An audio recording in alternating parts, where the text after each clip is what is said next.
en quelques minutes. Voilà, vous nous direz si c'était pertinent, compréhensible, si vous avez des réactions. On vous parlera également de ce qu'on fait au planning dans le Var actuellement, parce que voilà, je ne peux parler que de ce qu'on fait actuellement. Voilà, donc, je pense que Daniel a plein de choses à vous dire. Tu commences. Je ne sais pas si on m'entend. Moi, quand je vois un film, quand je vois des images comme ça, je me souviens quand j'avais 17 ans, c'était il y a longtemps, et que j'aidais mes amis à avorter, Paris 18e, interdit, 4e étage, il fallait trouver l'argent, il fallait trouver le temps, voilà. Et puis ensuite, la loi qui arrive, qui enfin nous libère un peu. Je me souviens aussi d'avoir accompagné ma mère quand moi j'avais 20 ans, quand elle en avait 41, et qu'elle a été obligée de partir en Angleterre pour avorter parce que c'était interdit en France. Et que moi j'étais déjà dans des mouvements militants, donc j'ai trouvé les filières, et je me suis dit, mais c'est pas possible que ce soit une fille qui accompagne sa mère, quoi. Ça me semblait anachronique et pas possible. Voilà.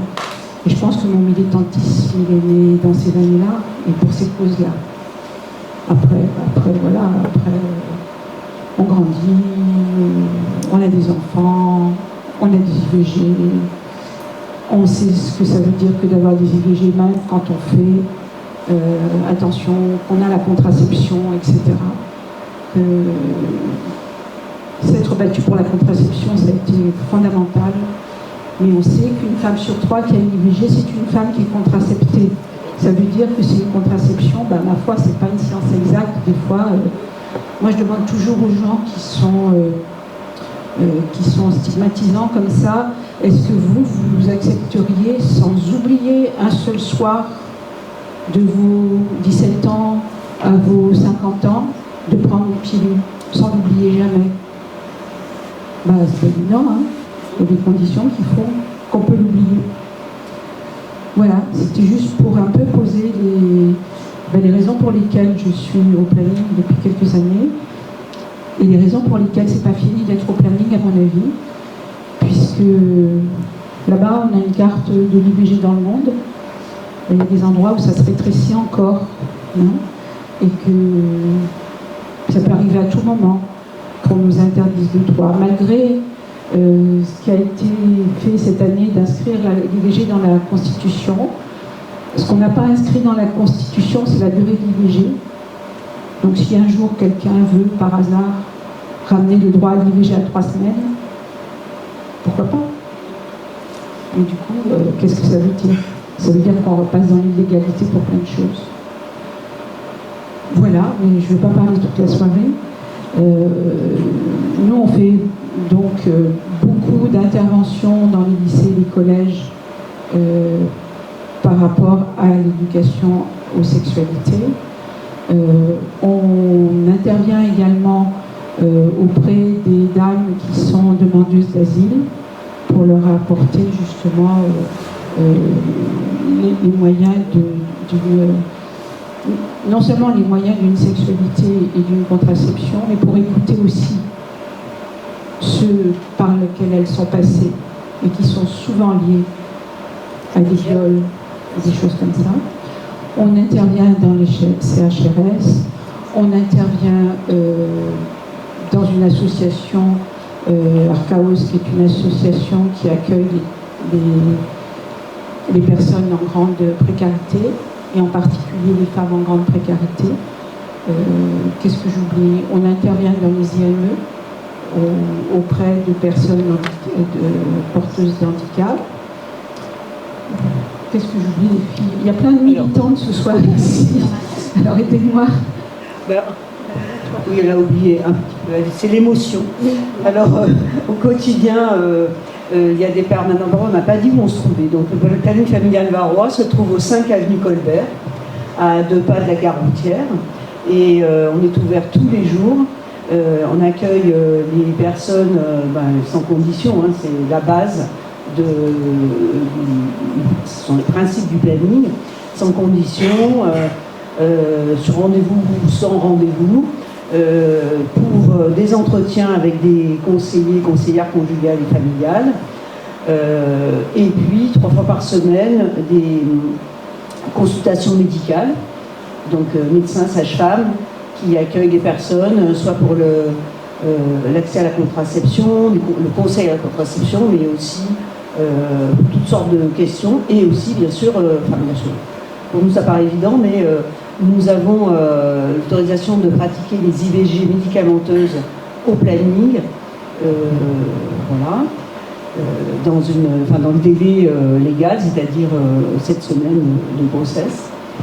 Voilà, nous intervenons à l'extérieur, alors dans différents lieux, des maisons d'enfants à caractère social, c'est-à-dire ce qu'on appelle des foyers pour enfants placés, dans des foyers de la protection judiciaire de la jeunesse. Moi aussi j'en oublie. On va y arriver. À 2 on va y arriver. Voilà.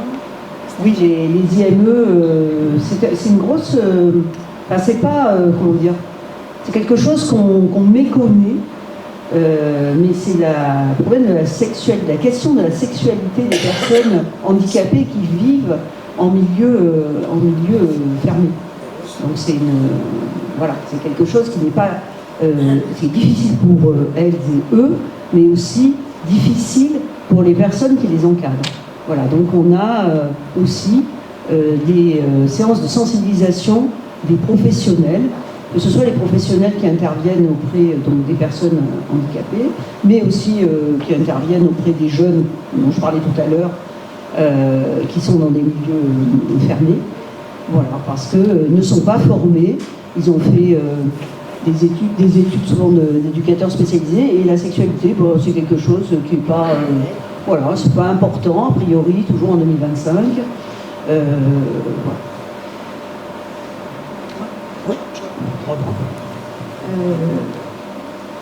Vous avez vu que les dernières images étaient consacrées au centre LGBT. Enfin, nous avons ouvert un centre LGBT dans les locaux du planning depuis 1 an et demi. Non, même pas. On a inauguré le 12 février. Ah oui, non, ça fait pas. Voilà, j'ai mis du temps. Et voilà, qui donc ouvert à toute personne LGBT qui a plus. Et ça nous semblait normal que, après s'être battu pour les libertés, liberté sexuelle, liberté d'avorter, on continue aussi à se battre pour toutes les libertés fondamentales que pour les personnes LGBTQIA+. Un mot là-dessus,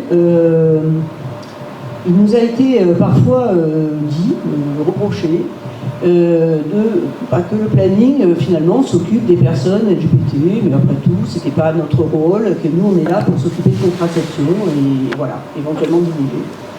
Et moi, Daniel parlait de sa jeunesse, alors moi, je suis tout petit peu plus jeune, mais j'ai connu, à peine, mais quelques années, bon voilà, à peine. Et j'ai connu, moi, les années MLAC, et j'étais toute jeune étudiante, et c'est quelque chose qui m'a énormément frappée, qui est des camarades étudiantes qui aident des femmes à pratiquer des avortements. C'était complètement illégal, et c'était assumé, comme on le voit dans le film Annie Colère, que je vous recommande vraiment vivement d'aller voir si vous ne l'avez pas vu. C'était donc les femmes qui se prenaient en charge et apprenaient les gestes.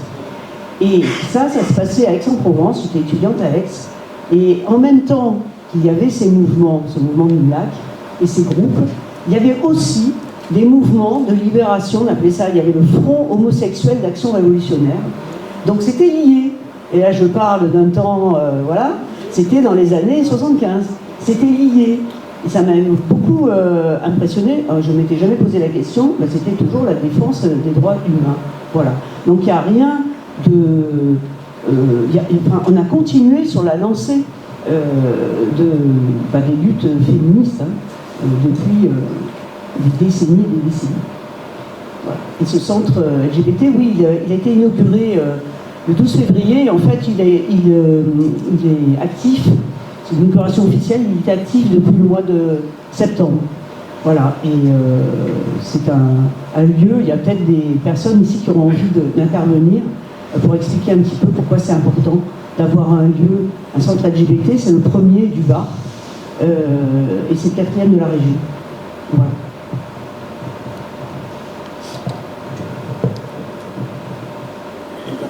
Qui vous parlez?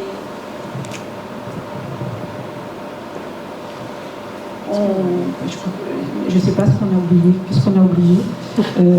On vous a donné nos jours et nos heures où nous étions ouverts. Ah bah oui. Vous parlez du rôle des... Qu'est-ce que c'est une CCF, peut-être? Qu'est-ce que c'est une CCF? Conseillère conjugale et familiale. Bon, ce sont des hommes et des femmes qui sont là pour recevoir et surtout écouter la parole et faciliter la parole des gens, des personnes qui viennent le voir.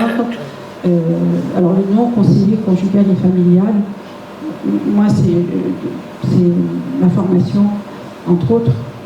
Je ne me sens pas prête à conseiller qui que ce soit, à écouter oui, à conseiller non.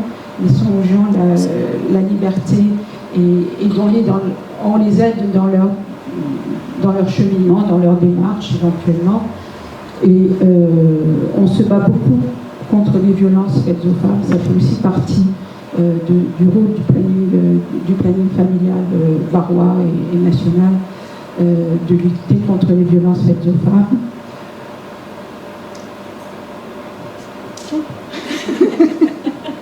Ça ira mieux. Oui, je me permets de compléter légèrement parce qu'on a effectivement des interventions sur des stages pas de réinsertion, mais d'alternatives à des peines d'emprisonnement pour des auteurs de violences faites aux femmes. Et donc c'est aussi un rôle extrêmement important que d'essayer de lutter contre ce qui a été fait. Il y a des interventions aussi à la prison de la Farède sur des prisonniers qui sont rapidement sortis, donc pour essayer là aussi de remettre en place des règles du jeu par rapport au consentement, par rapport à la violence, etc. Et puis juste souligner que ma perception aussi du planning, c'est la notion de réseau. C'est le planning, mais le planning il fait un certain nombre de choses, mais il oriente aussi quand il n'est pas directement en charge. Et c'est ce qui permet aussi de rayonner et d'aider des personnes dans différents types de situations. On parlait des migrants tout à l'heure. Voilà, il y a une notion de sexualité, mais il y a aussi tout ce qui va autour, donc l'idée d'orienter et de présenter tous ces éléments. Et c'est vrai aussi pour le centre LGBT, dans la mesure où on est vraiment sur la notion de partenariat avec toute une série d'associations partenaires, et donc ils font vivre le centre au même titre que le planning.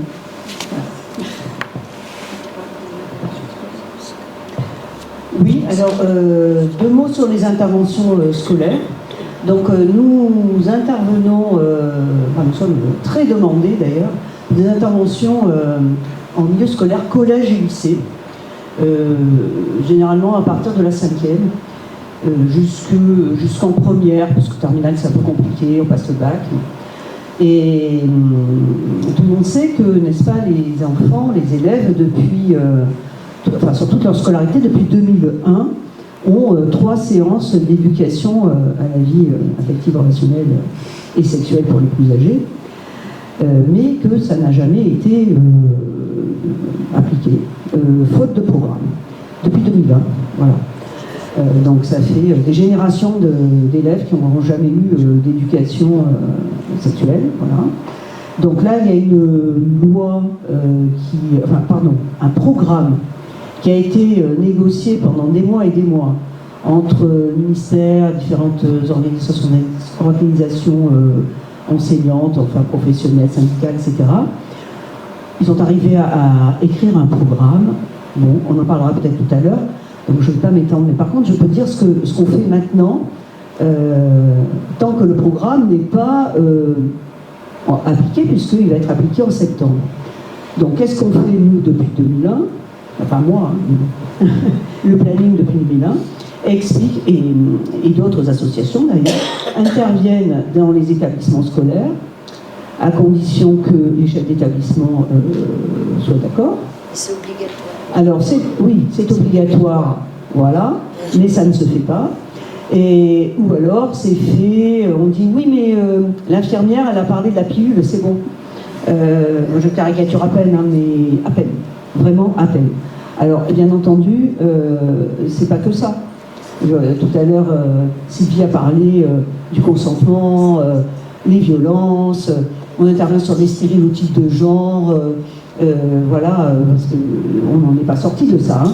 Les garçons, ils sont comme ci, et les filles, elles sont comme ça, voilà. Sur la jalousie, il y a, quand on intervient dans les collèges, on est très surprise, enfin pas surprise parce qu'on le sait, mais ça nous touche quand même d'entendre des jeunes de 13 ans, 14 ans qui disent mais c'est normal d'être jaloux, hein, parce que s'il est amoureux, il est jaloux, et c'est normal qu'il m'empêche de sortir et qu'il regarde dans mon téléphone, etc. Voilà, on intervient là-dessus. D'ailleurs, à l'entrée, on vous a mis des violentomètres qui étaient dans tous les carnets de correspondance des lycéens. Je ne sais pas si c'est encore le cas. C'était la région qui avait pris cette initiative, c'est pas trop mal finalement. Violentomètre, c'est un outil qui a été inventé par des Sud-Américaines, qui est arrivé en France et puis qui a fait école, voilà. Et c'est une façon d'évaluer la relation avec sa partenaire. Donc quand c'est vert, tout va bien, il me respecte, il me met en valeur, il respecte mes choix, etc. Et puis c'est de plus en plus orange et ça va vers le rouge. Et on travaille, on a des petits jeux comme ça qu'on propose aux jeunes avec des phrases et ils doivent les replacer sur le violentomètre, du vert au rouge. Et parfois on est un petit peu étonné quand même. Ce que je vous disais tout à l'heure. Voilà, il y a ça. Il y a bien sûr une information. Alors, ce que je voulais dire, c'est que ce sont des interventions trop courtes, c'est-à-dire c'est des interventions ponctuelles d'1 heure. Alors, nous sommes animatrices de prévention et pas conseillères pour ce qui me concerne, c'est-à-dire que nous avons eu une formation planning d'éducation à la vie affective, relationnelle et sexuelle, et nous avons l'étiquette animatrice de prévention. Et donc nous pouvons déjà parler de contraception, donner des pistes, surtout dire aux jeunes, si vous avez, venez au planning, renseignez-vous, appelez le numéro vert, allez sur le site Parlons Sexualité, les conseiller sur comment trouver l'information. Parce que le problème, c'est qu'ils s'informent sur les réseaux. Hein, c'est une banalité de le dire, mais sur les réseaux, il y a des trucs très bien. Et puis, il y a du n'importe quoi. Donc, nous sommes là pour essayer de leur répondre. On est aussi là pour les écouter, parce qu'ils ont aussi des choses à dire. Et on n'est pas là pour délivrer une science exacte, mais on est là aussi pour les écouter. Donc, on essaie de travailler selon les règles, les principes de l'éducation populaire, pas comme ce soir. Là, on n'est pas installé comme il faudrait, mais bon, on fait comme on peut. Mais on essaie de les faire, d'être au même niveau qu'eux et d'échanger avec eux et que ça puisse, qu'on sème des petites graines, comme on dit. Voilà. Mais malheureusement, j'avais fait le compte du nombre de classes de secondaire, enfin c'est des milliers de classes, des dizaines de milliers dans le Var, et on est très peu. Et nous, on intervient de cette façon. Il y a d'autres associations qui interviennent à leur manière. Nous, on pense qu'on a une façon d'intervenir et des valeurs qui ne sont pas forcément les mêmes que celles portées par d'autres associations. Mais de toutes les manières, selon les statistiques officielles, il n'y a que 15% des jeunes qui ont, pour aller vite, une éducation sexuelle, quoi. C'est absolument dramatique. Voilà. Voilà, je ne sais pas si... Ça suffit ? je ne sais pas, mais au niveau de la vie scolaire. Sylvie, Non, mais je suis pas- il faut parler dedans. Alors, ouvre-le le micro. Moi, Faut ouvrir le micro. J'étais conseillère principale d'éducation. Celui-ci est ouvert normalement. Ah, d'accord. Comme conseillère principale d'éducation pendant les 20 dernières années de ma carrière, je sais que on avait quand même un certain nombre de directives au niveau de la vie scolaire, de la collaboration avec les autres partenaires, de la conseillère principale, la conseillère d'orientation psychologue, l'infirmière, l'assistante sociale, etc. Donc, on avait quand même une sorte de programme d'éducation citoyenne, d'éducation, et justement, l'éducation à la sexualité, à la vie affective, etc. Moi, je sais que j'en ai toujours mené dans les collèges où je suis passée, y compris dans les lycées. J'ai été pendant un petit moment dans un lycée où il y avait un internat, etc. Donc, c'est vrai qu'avec un LEP, c'était le lycée scolaire, il y avait un LEP pour des chaudronniers, mécaniciens, je ne sais plus exactement comme ça, et puis l'enseignement général. Donc, c'était parfois mal perçu par les parents, parce qu'il y a des parents qui venaient nous dire c'est quand même à nous de faire le travail. Alors, on pouvait organiser quelquefois aussi des pré-réunions avec des parents, en amont pour leur expliquer exactement ce qu'il en était. Et finalement, ils ont conclu que c'était peut-être quand même plus facile que les enfants entendent parler de ces choses-là par des personnes tierces, que eux, ils étaient un peu gênés d'imaginer, enfin, que leurs parents faisaient l'amour, quoi. Alors que... mais c'est bête, mais c'est vrai qu'il y avait des blocages. Mais je ne comprends pas, maintenant, ça fait 10 ans que je suis en retraite, donc je ne sais plus ce qui se passe, mais que ça ne se présente. Nous, on avait quand même 3 séances dans l'année, une par trimestre sur ce thème, en collaboration avec les profs aussi, quelquefois, qui voulaient, les profs de sciences de la vie et de la terre, etc. Parce qu'il y avait aussi au lycée et puis en 3e, je crois, il y avait quand même un programme sur la fécondation, sur la reproduction, l'ADN, etc. Donc, ça, c'était l'aspect très, très naturel, enfin très biologique. Et à côté de ça, ça a une autre dimension, ça prend d'autres dimensions aussi. Donc, je suis très étonnée si depuis 10 ans, il ne se passe plus rien dans le Var, alors là, enfin, j'étais pas que dans le Var, tu vois. C'est dommage. Je pense qu'il y a peut-être des jeunes dans l'assistance, ou moins jeunes d'ailleurs, qui peuvent témoigner de ce qui se passe, pas forcément dans le Var, hein, c'est pas spécifique. J'ai pas Hein, dit non, que dans non, le Var, non. mais c'est vrai que... C'est vrai. Il y avait une question tout à l'heure sur où est-ce qu'on rencontre le planning familial dans le Var.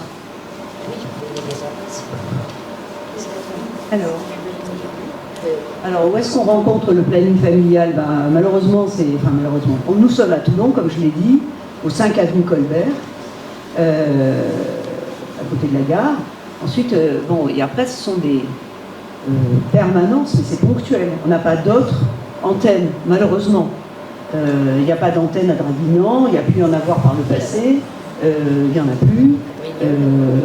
Voilà, je pense qu'en face de moi, j'ai une militante historique du planning familial. Je ne sais pas comment ça se passait donc, il y a 20 ans ou plus, mais malheureusement, oui, c'est un gros problème. Il y a les mêmes zones blanches pour le planning familial que pour les services publics en général. Voilà. Donc c'est-à-dire qu'à Avignon-sur-Vernon, même à Draguignan, hein, sans aller dans les villages, c'est très problématique. Alors à Draguignan, nous avons des permanences à l'hôpital. On devrait monter une permanence à la maison de l'étudiant. Voilà, on attend. Et puis surtout, en fait, les militantes et militants se trouvent sur la côte, hein, essentiellement. Et ce qu'on n'a pas dit tout à l'heure, on a parlé du planning, on n'a pas dit combien on était. Nous sommes une équipe d'environ 35 militantes et militants. C'est pas mal, c'est pas assez. Tout l'accueil, par exemple, pratiquement tout l'accueil physique et téléphonique se fait par des bénévoles. Il y a une secrétaire, c'est nouveau, une secrétaire médicale en apprentissage. Sinon, tout se fait par des bénévoles. Et on a quelques salariés, donc on a parlé tout à l'heure des conseillères et conseillers conjugaux familiaux, donc on en a 3 salariés, on a 2 bénévoles, dont Daniel, mais qui a aussi un petit peu d'autres tâches, c'est-à-dire on est un petit peu multitâche, voilà. Et en fait, en tout, nous avons ce qu'on appelle 5 équivalents temps plein salariés. Sachant que, par exemple, il y a des professionnels de santé qui viennent une fois par mois, bon, ça fait partie, donc ça fait très peu d'heures. Voilà. Et donc, nous avons une directrice, une coordinatrice des interventions extérieures, un chargé de mission pour un demi-poste de chargé de mission pour le centre LGBT. Et voilà, hein, j'ai fait le tour. Donc voilà. Et avec ça, il faut couvrir le Var. Autrement dit, c'est un peu mission impossible. Et, voilà. Et bon, bah, bien entendu, nous recevons des subventions. Il nous est souvent demandé, vous recevez des subventions, il faut aller vers le Var, à Brignoles, à Fréjus. Mais bon, voilà, hein, il faut aller à Fréjus, bien sûr. Et que font les services publics. Voilà.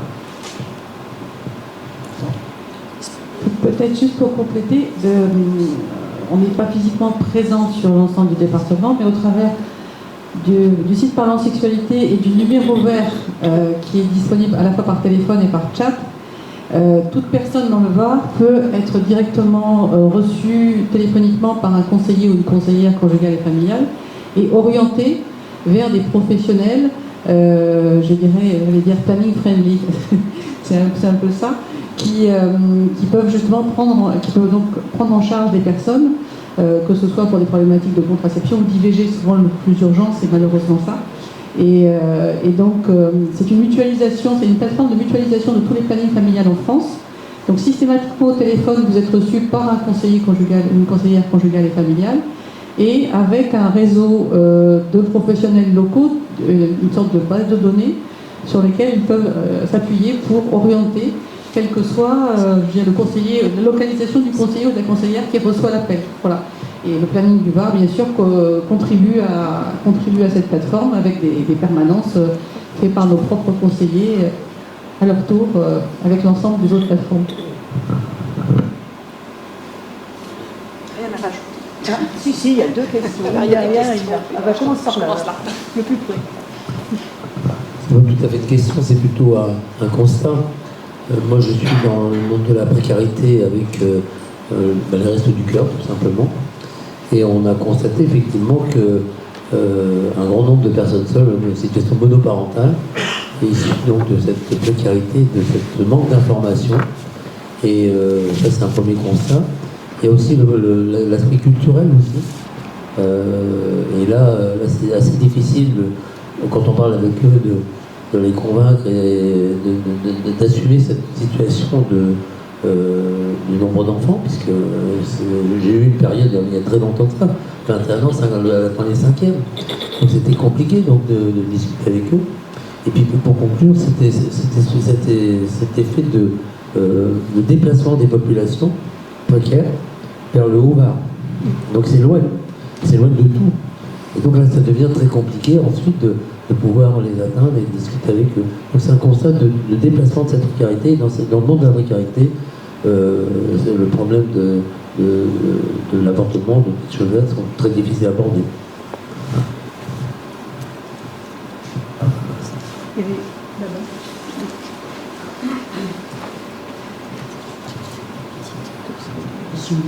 Oui, ben, tout ce que fait le planning familial, c'est quand même d'utilité publique urgemment à développer.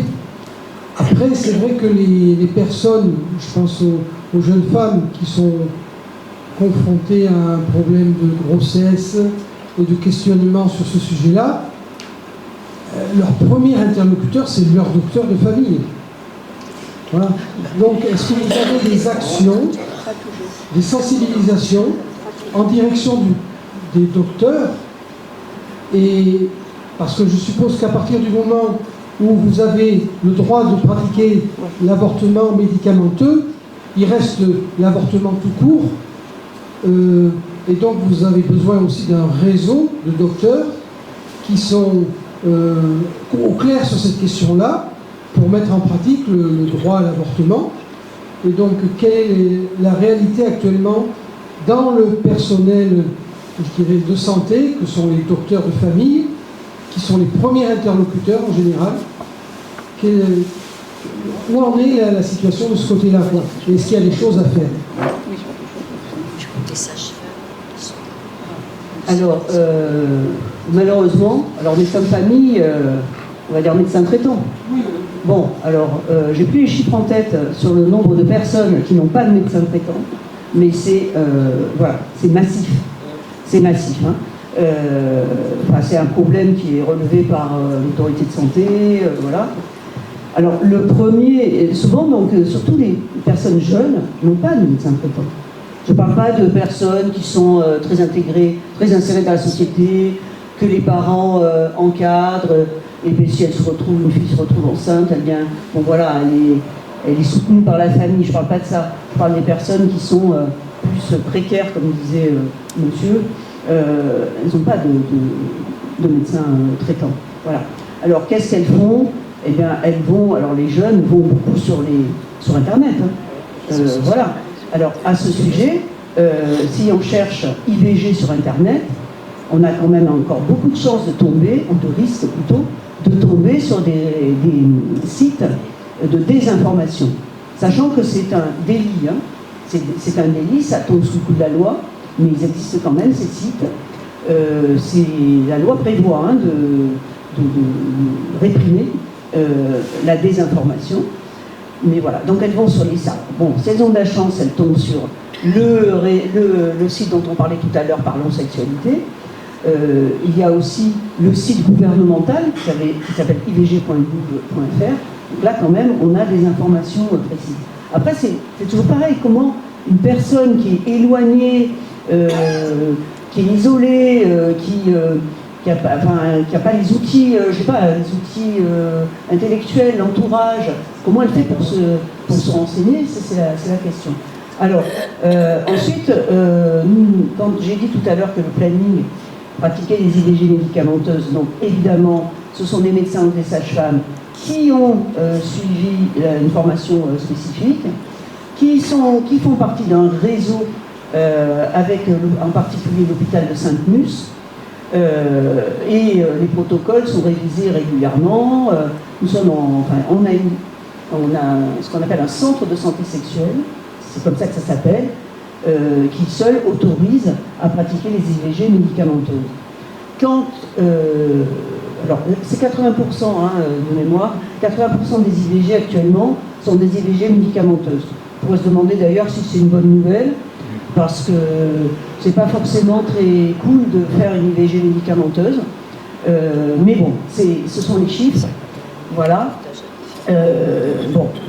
Après, si les personnes sont par exemple au-delà du délai légal pour l'IVG médicamenteuse, eh bien il y a effectivement les hôpitaux, l'hôpital qui doit les prendre en charge. Alors, il y a des textes de loi quand même, hein, si on téléphone pour un rendez-vous, il faut pouvoir donner le rendez-vous sous 5 jours. Quand on ne peut pas donner le rendez-vous sous 5 jours, on réoriente, comme disait Sylvie, on réoriente. On demande aux personnes d'appeler le numéro vert, ou bien d'appeler l'hôpital. On ne fait pas tout nous-mêmes, hein, on n'a pas cette prétention. Et puis on n'est pas là pour avorter à tour de bras, c'est pas le sujet, quoi. Et donc oui, on est dans un réseau.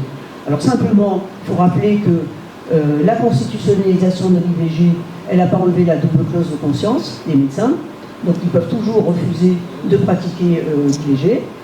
Ils sont tenus d'orienter la patiente vers un autre professionnel de santé. Voilà, pas plus tard que cet après-midi, il y a une jeune femme qui est arrivée avec son échographie et qui avait vu une sage-femme qu'elle avait trouvée fort sympathique d'ailleurs. La sage-femme, elle a fait son boulot, elle a fait l'échographie. La personne était dans les délais pour pratiquer une IVG médicamenteuse, mais la sage-femme, elle a dit moi je ne pratique pas. Donc elle l'a réorientée. Voilà, donc du coup, elle est arrivée au planning. Voilà. Donc oui, bien sûr, le réseau, c'est fondamental. Mais ce qui serait fondamental aussi, c'est qu'on arrête de fermer les maternités, parce que les centres IVG, ce qu'on appelle l'orthogénie, sont adossés aux maternités. Et donc c'est 130 maternités qui ont fermé en 10 ans, et donc c'est dramatique.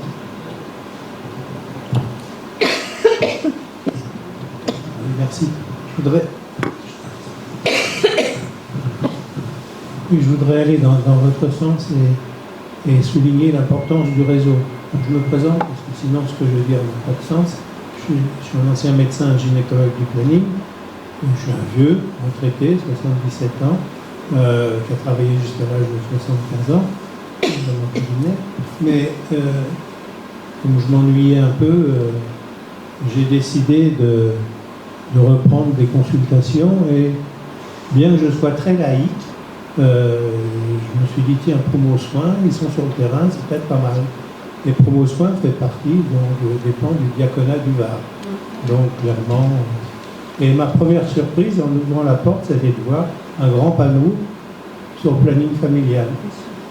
Voilà. Donc, et en discutant, et dans la pratique, il y a vraiment une relation importante avec le planning. Donc, la notion de réseau, parfois, casse des a priori, et on voit sur le terrain, bon, ben, je ne vais pas faire la promotion de Promo Soins, mais ça s'adresse à un public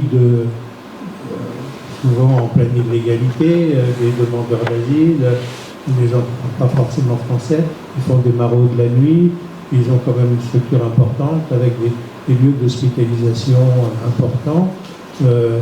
Donc oui, le réseau c'est important, et c'est pas forcément comme on l'imagine qu'il doit être, mais je pense qu'il faut vraiment travailler en réseau.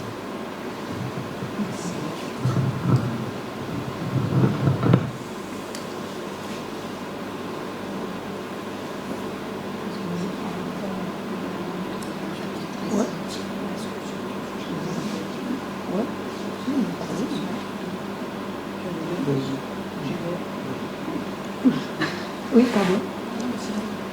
Non, mais on voulait dire un mot. Ah non, oui.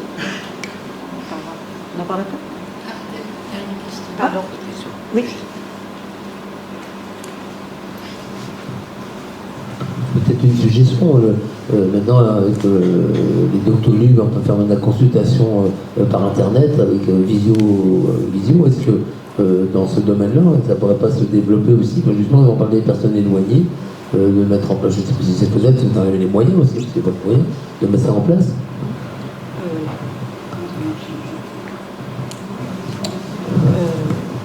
On a pendant l'épisode Covid, on a un peu travaillé comme ça, par la force des choses. On a la possibilité de faire des consultations en partenariat avec une petite commune du Haut-Var, du Moyen-Var. Bon, moi personnellement, il me semble que la consultation uniquement médicale en soi ne fait pas partie de notre ADN. Toute consultation médicale est précédée automatiquement par un entretien avec une CCF. Pourquoi ? Parce que lors de ces entretiens, la première intention est évidemment traitée, mais que souvent, tout ce qui est derrière, tout ce qui peut être de la violence, tout ce qui peut être des IVG passés, tout ce qui peut être de la maltraitance, tout ça, c'est lors de ces entretiens que ça va se révéler, qui ne vont pas être obligatoirement ramenés dans la consultation purement médicale. Une jeune femme qui vient pour une contraception, elle voit un médecin, on va parler de contraception, elle va parler de contraception avec le médecin. Avec nous, on va envisager sa vie de façon un peu plus large, y compris dans la relation, y compris dans... Moi, quand je reçois une jeune femme qui me dit, je ne sais pas, à 16 ans, je parle de contraception, elle me dit, oh là là, il y a bien longtemps que moi, ça me met la puce à l'oreille, et ça, elle ne le dira peut-être pas dans le cabinet du médecin. En fait, ce que voulait me dire cette jeune femme, c'est qu'il y a bien longtemps, quand elle avait 9 ans, elle avait été violée.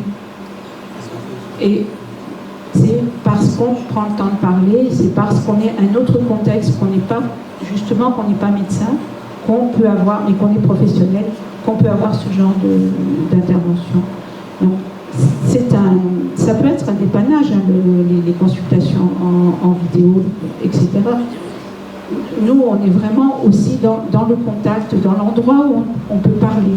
C'est l'endroit où les femmes et les hommes également peuvent parler sous le sceau de l'anonymat, du secret, sauf pour les mineurs en cas de grave danger, où on est quand même tenu à l'obligation du signalement.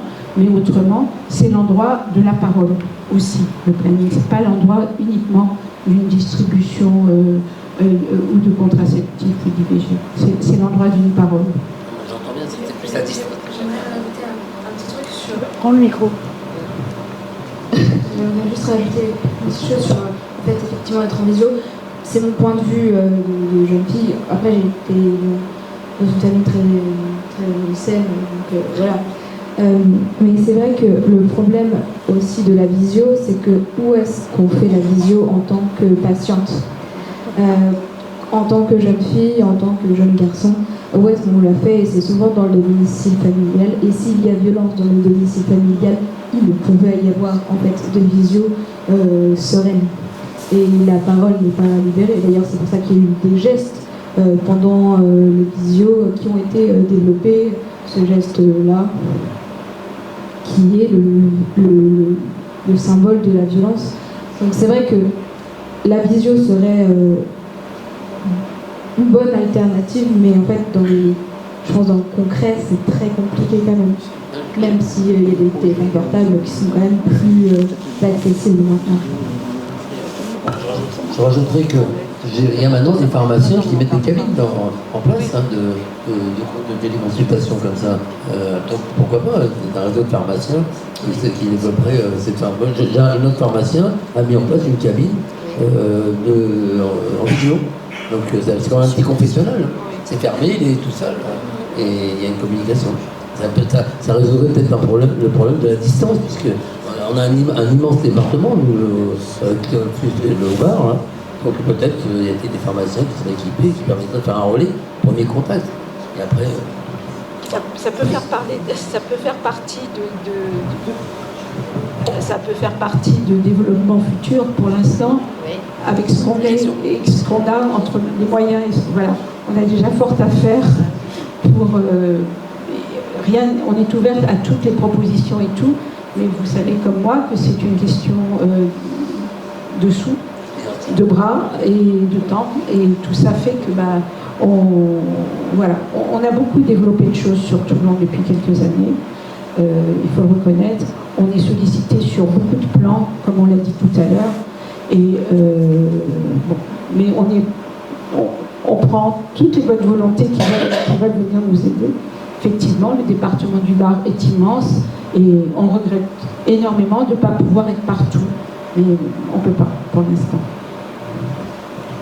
On va prendre la dernière question pour la première partie.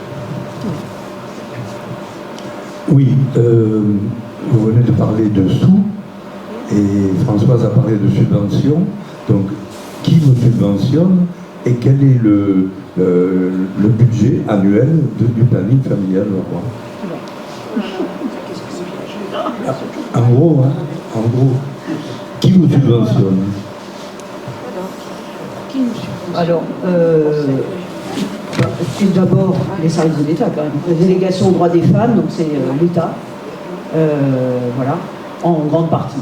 Ensuite, les subventions ne tombent pas du ciel. En fait, il faut répondre, comme tous ceux qui connaissent le fonctionnement des associations, il faut répondre à des appels à projets. Hein. C'est d'ailleurs, ça prend pas mal d'heures de remplir des demandes de subventions. Donc là, ça va être le conseil départemental pour une partie, le conseil régional, la ville de Toulon, je ne parle même pas, c'est ridicule. Voilà. Oui, non, c'est ridicule. C'est vraiment, voilà. La métropole. La métropole, c'est un peu ridicule. C'est un peu moins ridicule, mais bon, voilà. Non, c'est un peu mieux. Voilà, et c'est ça. Hein. C'est donc les collectivités territoriales. Alors effectivement, ça se résume à TPM et à Toulon, hein. La Seine un tout petit peu aussi. C'est assez récent. Sur des projets, voilà. Mais tout ça, ça tombe. Il n'y a rien qui est automatique. Il n'y a rien, même l'État, hein, à tout moment, ça peut s'arrêter. Voilà. On a parlé tout à l'heure du centre LGBT, puis on est passé vite. Le centre LGBT, il est subventionné à part par la délégation interministérielle pour la lutte contre le racisme, l'antisémitisme et l'homophobie, mais ça ne nous a pas permis de louer un autre local. Le centre, il est à l'intérieur des locaux. On a poussé les murs, on a aménagé l'ancienne loge du gardien de l'immeuble. On a fait des travaux nous-mêmes, en très grande partie. Et voilà, je pense que les personnes concernées sont contentes, qui peuvent en parler, hein, sont importantes. Pour elles, c'est un lieu important, c'est un acte politique assez fort, je dirais. Mais voilà, mais c'est totalement insuffisant. Et on a un demi-poste. Donc ça veut dire que il s'autogère. Hein. Le centre LGBT, en fait, c'est la poursuite du réseau LGBT. Donc c'est une quinzaine d'associations qui sont organisées autour du planning, en gros. Hein, enfin, voilà. Et qui se gèrent. Donc ils viennent dans les locaux du planning, dans leur centre, dans leur salle dédiée.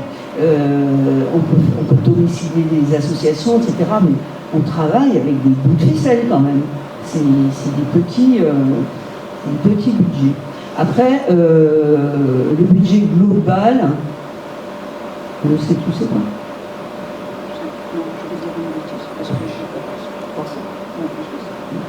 Alors voilà, on est très mauvaise en chiffres. On est très mauvaise en chiffres parce qu'on n'était pas vraiment parlé. On avait des chiffres sur l'IVG. Sinon, il y a l'AG, alors pas il y a l'AG. Notre assemblée générale, c'est le 12 mai. Vous aurez tous les chiffres, tous les résultats. La seule chose qu'il faut souligner, c'est qu'on n'est pas subventionné par l'ARS. C'est quand même bah oui, c'est original. Notre plus grosse subventionneuse, c'est la déléguée aux droits des femmes. Ça, il faut le reconnaître. Voilà. Donc les chiffres, vraiment ce soir, j'avais plus les chiffres en tête. Venez le 12 mai à l'Assemblée Générale, vous aurez notre rapport d'activité qui est sous forme de vidéo, donc qui n'est pas ennuyeux, qui est passionnant. Et puis vous aurez tous les chiffres, mais on peut vous les communiquer demain si vous voulez. Vous laissez vos coordonnées, on vous donne tout ça. Sachant que j'ai des petits bouts de chiffres comme ça, je peux vous dire que notre loyer que nous payons à quelqu'un de privé pour lequel nous n'avons pas de subvention est de 2 000 € par mois. Donc voilà, donc c'est pour vous dire ça. La subvention que nous recevons de la ville de Toulon est de 2 000 € par mois. Par an. Je rêve, par an. Ça paye un mois de loyer quand même. Ça paye un mois de loyer. Dans le petit reportage, on parle d'EVARS, donc éducation à la vie affective, relationnelle et sexuelle. Alors il faut préciser qu'à l'école primaire, officiellement, on dit bien EVAR, c'est-à-dire on n'aborde pas la vie sexuelle. Voilà. Mais bon, après le reportage, je le trouve assez honnête et voilà. Alors depuis, il y a des parents, il y a des associations de parents qui se sont, qui ont appelé au boycott de l'école, des associations comme Parents en colère, voilà, qui peuvent être extrêmement virulentes et qui surtout font là aussi de la désinformation. Moi, je connais des personnes, des parents d'élèves ou des grands-parents même, qui ont été ébranlés et qui ont cru ce que racontaient ces associations et qui sont très très inquiets sur ce qu'on va bien pouvoir enseigner à leurs enfants, petits-enfants. Et ça va très loin quand même, hein, parce qu'on traite, on dit que de toute façon, les enseignants, c'est bien qu'ils sont pédophiles, enfin c'est vraiment terrible. Et on se dit, mais comment réfléchissent ces gens, enfin, les enseignants, c'est des centaines de milliers de personnes, enfin, voilà, qui éduquent, enfin, qui instruisent les enfants. Et comment ça peut passer dans la population? Alors moi, mon point de vue, alors c'est vraiment mon point de vue, c'est qu'on est dans le complotisme. C'est-à-dire que, voilà, on ne nous dit pas tout, mais on sait bien que ces programmes, c'est fait pour reprogrammer le cerveau de nos enfants, etc. Enfin, bon, voilà, là, c'est une interprétation personnelle. Mais en tout cas, le 10 mars, il y a eu une journée de boycott. Alors, apparemment, dans le Var, ça n'a pas été beaucoup suivi, mais il y avait un appel à boycott. Et je ne sais pas comment ça s'est passé dans d'autres départements, dans notre région, mais il y a quelques années, il y a des enseignants ici qui doivent se rappeler des journées de retrait de l'école. C'était par rapport aux ABCD de l'égalité. C'était gentillet quand même, hein, les ABCD de l'égalité. C'était une ministre qui s'appelait Najat Vallaud-Belkacem et qui avait proposé un programme d'éducation à l'égalité entre les filles et les garçons. Enfin, on se dit, mais on ne peut être que d'accord. Eh bien non. Donc, ce programme, il a été arrêté au bout d'1 an, quoi. Et même, ça n'a pas été appliqué dans toutes les académies.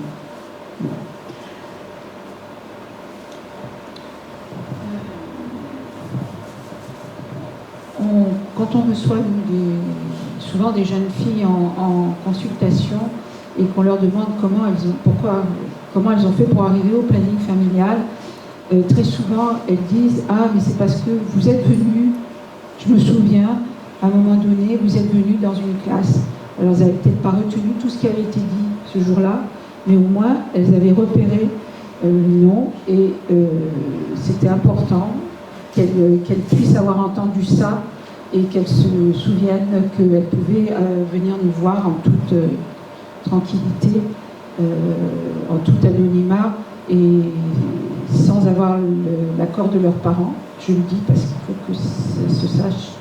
On reçoit tout le monde de façon anonyme, gratuite et sans l'accord de qui que ce soit. Donc, parfois, c'est important, ces séances d'éducation à la sexualité. Nous, on n'a pas les moyens de répondre à toutes les demandes. Justement, tout à l'heure, on téléphonait à quelqu'un pour lui expliquer qu'on ne pourrait pas répondre à une demande dans une école parce qu'on n'est pas suffisamment nombreux pour aller faire ça. Et malheureusement, et que, les petites graines qui passent, qu'on met, au moins ça peut rappeler aux jeunes gens qu'au planning familial, ils peuvent trouver une écoute et on peut les accompagner dans leur solution. Je dis bien leur, c'est pas la nôtre, c'est la leur.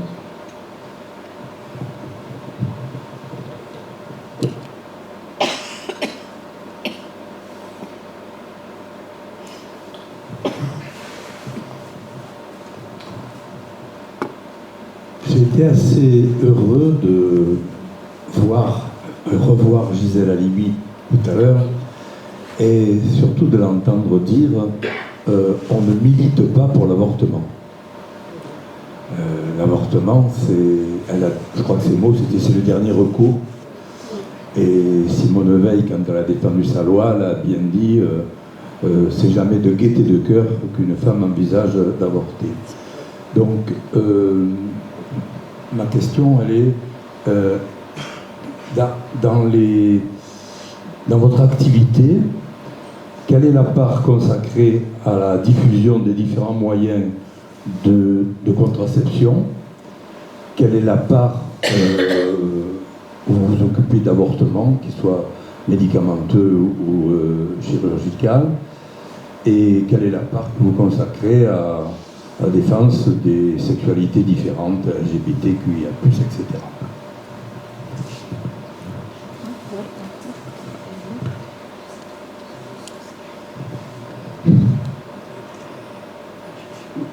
Comment vous dire?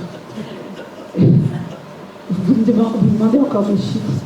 Moi, je ne peux pas vous parler de chiffres, je peux vous parler de ce qu'on fait tous les jours. Alors ça va être, on ne peut pas cloisonner comme ça. Alors la question, c'était la part de... Quelle est la part que vous consacrez à la contraception, par exemple? J'allais dire 100%. J'allais dire 100% parce qu'on en parle tout le temps.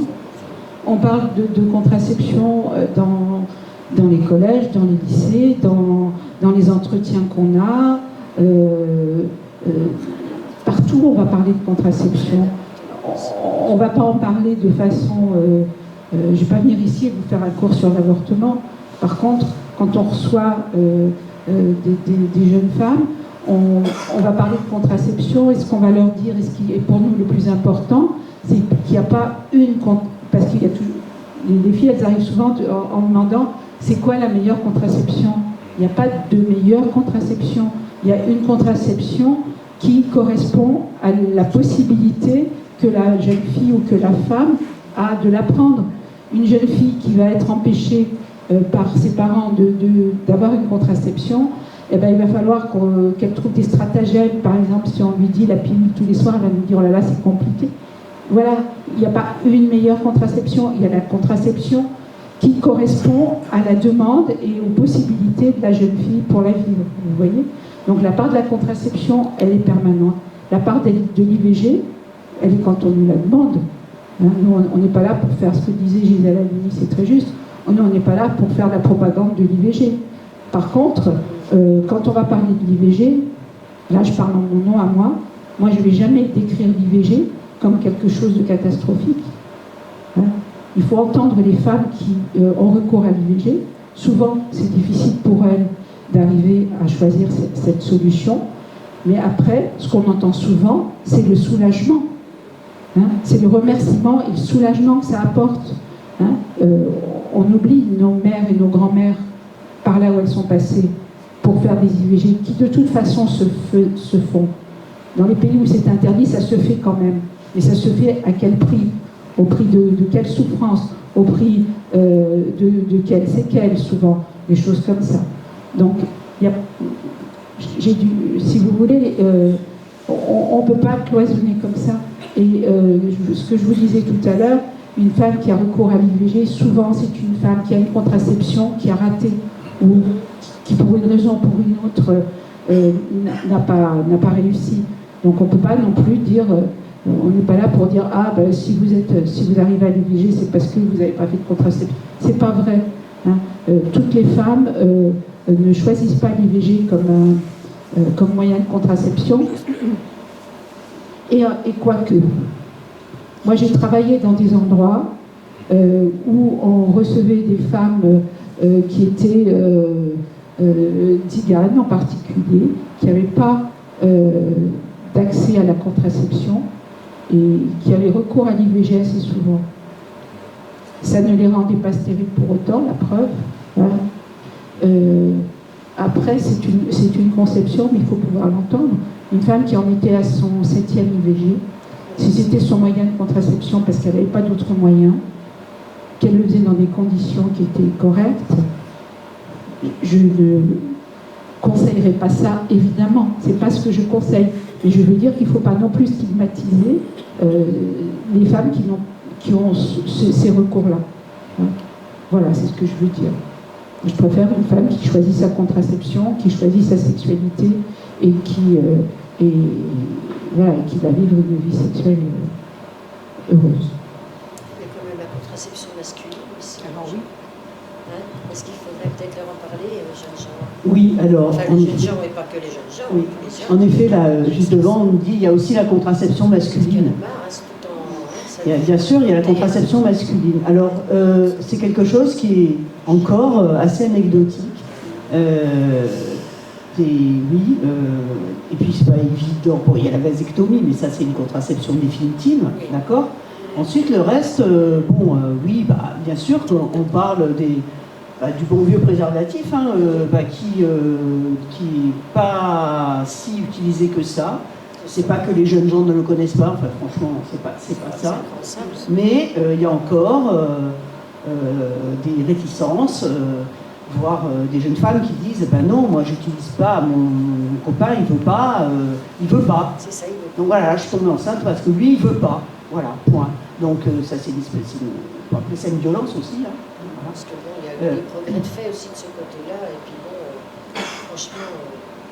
Alors, ce que je voudrais dire aussi, c'est que le rapport à la contraception donc féminine, puisque c'est quand même encore essentiellement la charge des femmes, a changé hein, quand même depuis notre jeunesse.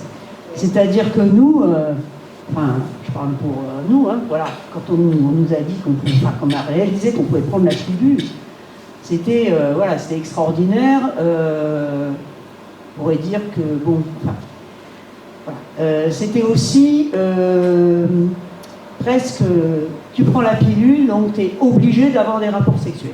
Il y avait quand même ça. Hein, il y avait quand même ça dans les années 70-80. Hein, voilà. Bon, tu vas pas faire ta chochotte, après tout, tu prends la pilule. Il y avait quand même ça. Donc les choses, elles ont tellement évolué depuis. Elles ont tellement... Enfin, quand on entend le discours des jeunes gens, c'est plus ça. C'est non, mais moi, j'ai pas envie de prendre des hormones toute ma vie. Voilà, je vais pratiquer la contraception naturelle. Ça vous parle, docteur Ogino? Voilà. Donc ça s'appelle pas Ogino, ça s'appelle la méthode thermique, je sais plus quoi. Voilà. C'est plus compliqué, mais c'est une méthode naturelle, qui est une méthode, bon, mais qui est évidemment moins efficace que bien d'autres méthodes qu'on a mises au point. Mais voilà. Et ça, mais nous, on l'entend ça. Quand on reçoit des personnes, il faut l'entendre. Ça doit pas... Un des principes, c'est de ne pas juger les gens. Voilà. De ne pas leur dire, mais t'as rien compris. Franchement, nous, on était trop contents d'avoir la pilule, même si parfois... Voilà. Mais c'est comme ça. La société change et voilà. Et effectivement, quand même, le fait de prendre un produit, enfin voilà, quand même, un médicament tous les jours pendant 35 ans, bon, voilà, c'est quand même... ça pose question. Oui, bien sûr, il y a le stérilet. Mais après, il y a des moyens qui ne... Donc, pour répondre à la question de tout à l'heure, bien sûr que dans plein de lieux où il y a en particulier des femmes, mais pas que, on décrit, on présente tous les moyens. Effectivement, les gens disent « Ah bon, mais ça, je ne connaissais pas. » Voilà. Donc ça, on le fait. Bien sûr, c'est notre travail. Hein. Et après, si les personnes ont envie de faire ce qu'elles appellent la contraception naturelle, eh ben voilà, ils font la contraception naturelle. Et si un jour il y a une grossesse non programmée, eh bien elles prendront leur décision voilà, en toute responsabilité. Voilà. Et il faut quand même se dire que nous, on est là pour respecter le choix des personnes. Quant à la question sur les autres sexualités, je n'ai pas trop... Non, mais oui. vous m'avez répondu. Oui. Sur la contraception, vous le traitez dans 100% des cas. Voilà, c'est ça qui est important. Et voilà. Tout est important. Oui, tout est important. Pardon. Peut-être que je suppose que lorsque vous présentez... Merci. Les différentes méthodes de contraception, vous annoncez en parallèle pour chacune de ces méthodes le pourcentage de réussite. Bien entendu. Mais oui, bien entendu. Voilà. Tout à fait. Mais, comme disait Daniel... La pilule, ça marche à 100%, oui. à condition de jamais l'oublier. Donc voilà, toutes les méthodes, elles ont leur... Le préservatif aussi, sauf quand il craque. Voilà. Ou quand on ne peut pas mettre. Aussi. Les implants, oui. Et là, les implants, on a eu il n'y a pas longtemps une jeune femme pour qui ça n'a pas marché. Bon, oui. Voilà, donc pourtant, elle l'avait mis, voilà, ça faisait pas 5 ans qu'elle l'avait, hein, c'était vraiment, ça n'a pas marché. Alors il y a dû peut-être une erreur au moment où il a été placé, voilà. Mais voilà, il y a des accidents de contraception, comme a dit Daniel.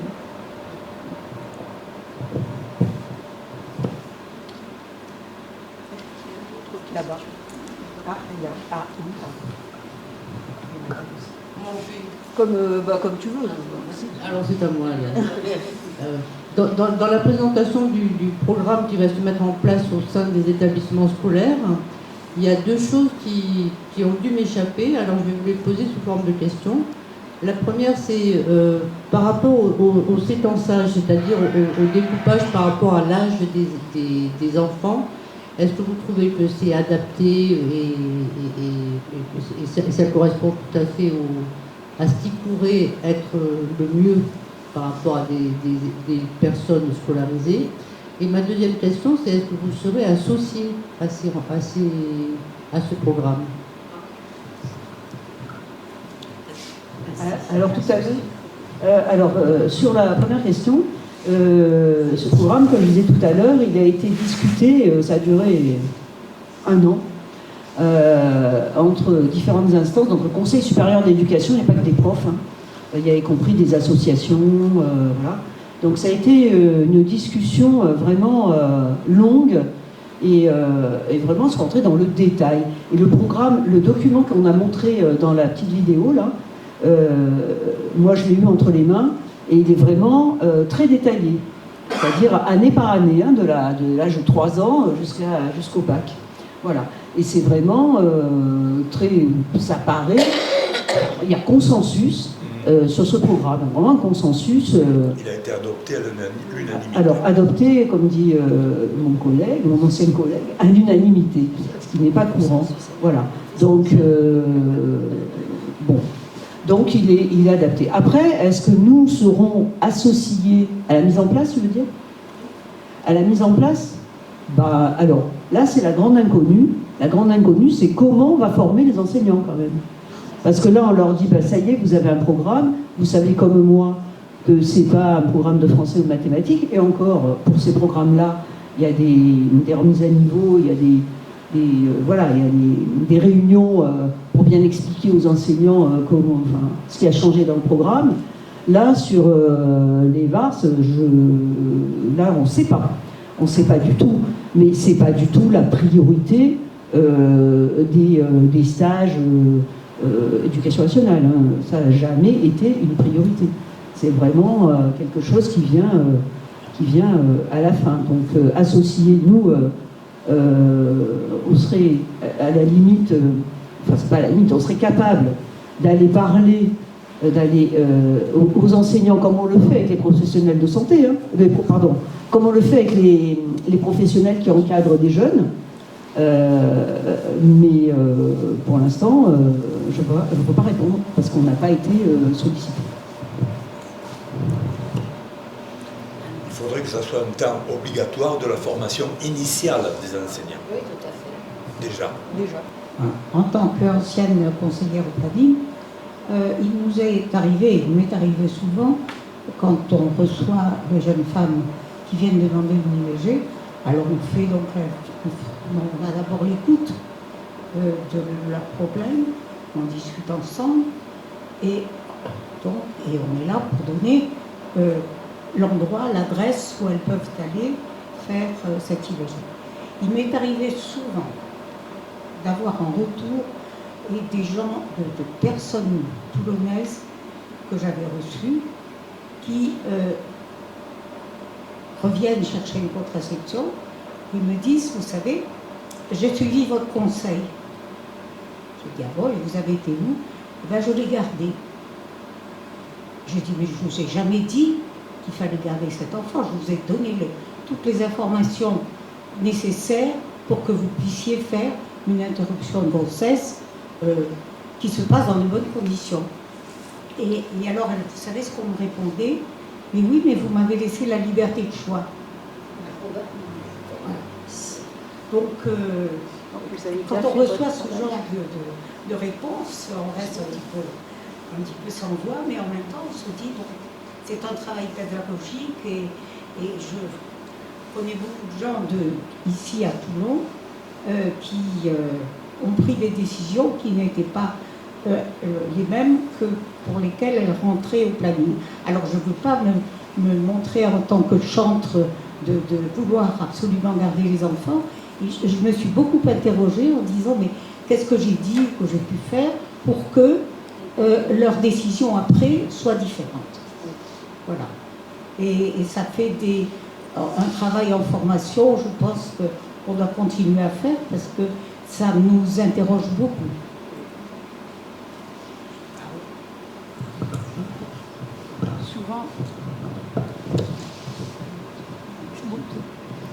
Souvent, effectivement, quand une femme vient et que, j'allais dire, elle est un peu dans l'incertitude, on lui donne le temps et on lui donne les moyens de l'élaboration de sa décision. Elle se pose, on lui laisse le temps, voilà, on ne la presse pas, on n'est pas là pour l'obliger, ni à choisir d'avorter, ni à choisir de poursuivre la grossesse, mais on est là pour l'aider à élaborer sa décision. Parfois, c'est de ça dont elle a besoin. Elle a besoin juste qu'on lui permette de réfléchir, d'abord de lui dire que c'est possible, que les deux choix sont possibles. Et ça, c'est très important. Hein. On peut lui dire, voilà, vous pouvez choisir de faire une IVG, vous avez tel délai, vous avez tel temps, donc vous avez le temps vous avez encore quelques semaines si vous avez besoin de ce temps-là. Et puis, il y a aussi, après, elle repart, et puis c'est elle qui va décider. Jamais. Souvent, nous, les femmes, elles disent, qu'est-ce que vous nous conseillez? Moi, je ne vous conseille rien. Moi, je ne suis pas là pour vous conseiller. Jamais de la vie, on conseille. Hein? On fait en sorte que la femme, elle prenne sa décision elle-même.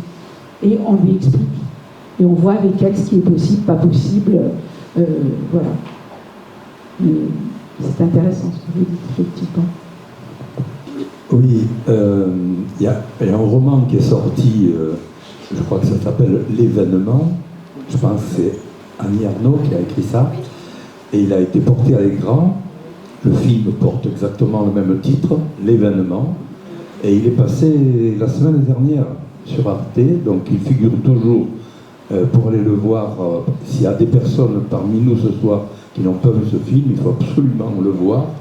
Ça présente l'avortement avant qu'il y ait le droit à l'avortement, justement. Hein, comme l'ont vécu nos mères ou grands-mères. Voilà. Donc, l'événement sur arte.tv, toujours consultable.